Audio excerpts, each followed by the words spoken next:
જો તમને કોઈ એમ કહે કે ડાયનોસોર પાછા આવ્યા છે તો તમે શું કહેશો કે ના લ્યા, એવું ના હોય, કારણ કે તમને ખબર જ છે કે આ પ્રજાતિ પાછી ન આવી શકે, એ તો લુપ્ત થઈ ગઈ છે. પણ અમેરિકાની એક કંપનીએ 10 વર્ષ પહેલાં લુપ્ત થયેલા ડાયર વુલ્ફને પાછા જીવિત કર્યા છે.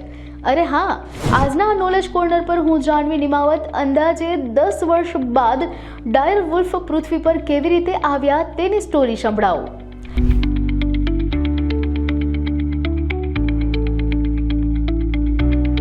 અમેરિકાના વૈજ્ઞાનિકોને 13,000 વર્ષ જૂનો વરુ દાંત અને ઈડાહોમાંથી 72,000 વર્ષ જૂના ખોપરીના ટુકડા મળી આવ્યા હતા.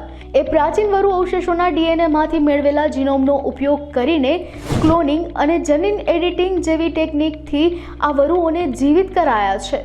આ કામ માટે વૈજ્ઞાનિકોએ ડાયર વુલ્ફના સૌથી નજીકના જીવતા એવા સંબંધી ગણાતા ગ્રે વુલ્ફના ડીએનએનો પણ ઉપયોગ કર્યો છે. બચ્ચાને જન્મ આપવા માટે વરુના કોષોને માદા કૂતરાના અંડકોશમાં મૂકવામાં આવ્યા હતા, જેમાં માદા કૂતરાના ગર્ભાશયનો ઉપયોગ સરોગેટ મધર તરીકે કરવામાં આવ્યો હતો. આ પ્રજાતિ 1 ઓક્ટોબર 2024ના જન્મી છે, જે અત્યારે 6-7 મહિનાની થઈ ગઈ છે.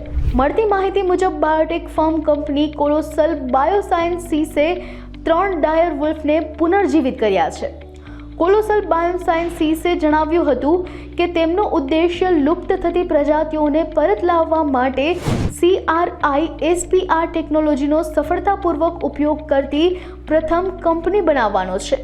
આ ડાયર વુલ્ફ ગલુડિયાઓની જેમ રમતા હોય છે, પણ તેઓ સામાન્ય ગલુડિયાઓથી અલગ છે.